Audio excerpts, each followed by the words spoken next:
Bienvenidos and welcome to Hidden History, celebrating Hispanic heritage. I'm Gina Ewing. And I'm Kathryn Garcia. We're with Telemundo Abilene, the sister station of KRBC, and we're proud to be celebrating Hispanic Heritage Month with you. First, we want to highlight Abilene Citizen of the Year for 2019. Congratulations to Mike Hernandez, the Abilene Chamber of Commerce, naming him Outstanding Citizen of the Year this last month, the first Hispanic to be named Citizen of the Year.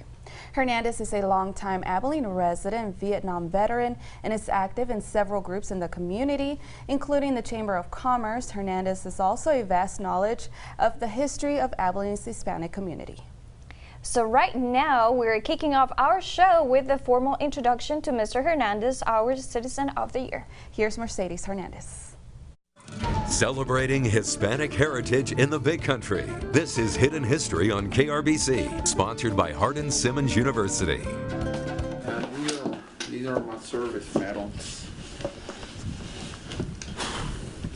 Haven't taken it down in a while.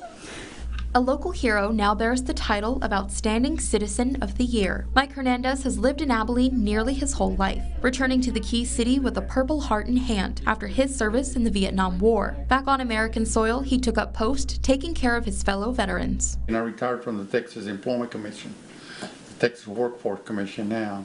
And I worked there 20 years, and my job was to find jobs for veterans. Although Hernandez is retired now, his work has never stopped. Right now I'm serving on the Habitat for Humanity, Military Order of the Purple Heart, Swinson House Historical Society. And the list goes on, but Hernandez is not only a hero, he's also a historian. I've done some research on Hispanic families and so on. That's an understatement. Hernandez has started 2 websites chock full of photos and deep-rooted descriptions documenting Hispanic community events and early Abilene life. It was something that hadn't been done, especially on the computer, which was fairly new back then. The sites have since been retired, but the effort to preserve and showcase cultural history, that's very much ongoing. Hernandez serves on the Hispanic Heritage Display Committee, which has been building a display for years now, bringing photos of Hispanic families past and present, front and center, to events like the annual Business Mercado. Linda Barfield serves on the committee with Hernandez and says his vast knowledge has helped tremendously in forming this tribute. It helped me. I didn't have to go and research it.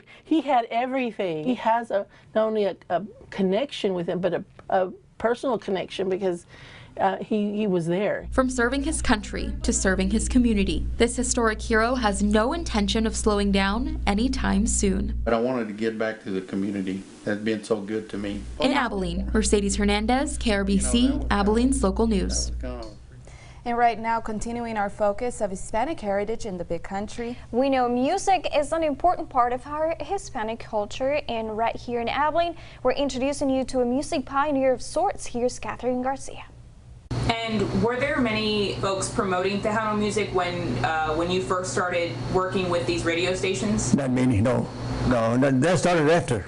You started after, so you kind of started after. Yes, I started, yes. Before he became known as the most popular West Texas Tejano disc jockey, Manuel Hernandez worked part-time as a chef at the Abilene Country Club.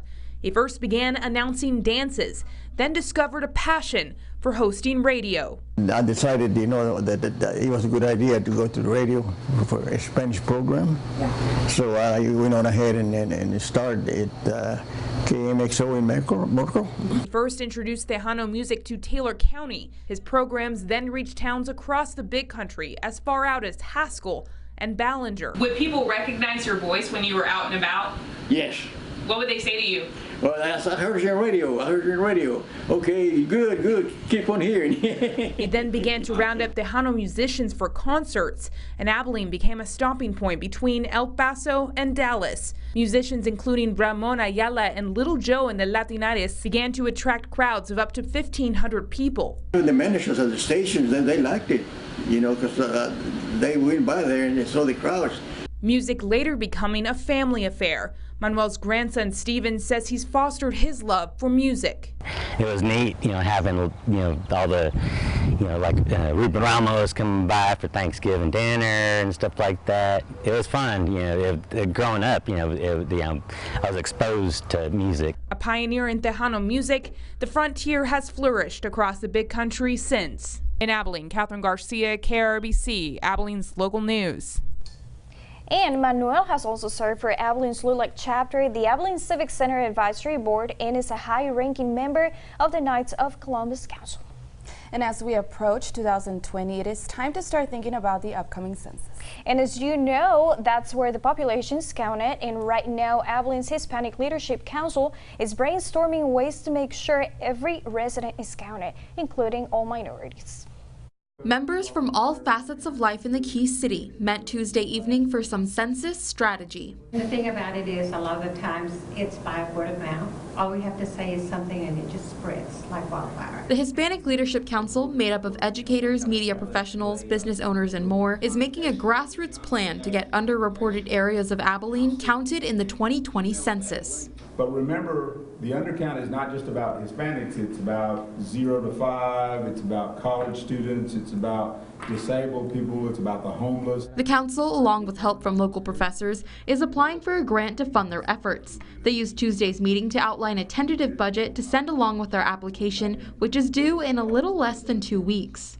We're probably around the $30,000 figure right now. Council members say they only found out about the grant about a week ago, but some, like Monica Diaz, are feeling confident about the ground they've covered in just a couple meetings. At first I was, oh my gosh, what am I getting myself into it? But now that I really understand the process and the importance of the funding. It will be November when the council finds out if it was awarded the grant, and if it gets it, members are in for several months of work until Census Day in April. However, that's a task members say they're ready for. Everybody has a voice and everybody needs to be counted for. In Abilene, with coverage you can count on, Mercedes Hernandez, KTAB News. And still to come here on Hidden History on KRBC. Meet the man who has inspired dozens of Abilene students from the classroom to the soccer field. That's in 2 minutes, but first... Dia de los Muertos, or Day of the Dead, is a Mexican holiday celebrated throughout Mexico, in particular the central and south regions, and by people of Mexican heritage elsewhere. The multi-day holiday involves family and friends gathering to pray for and to remember friends and family members who have died.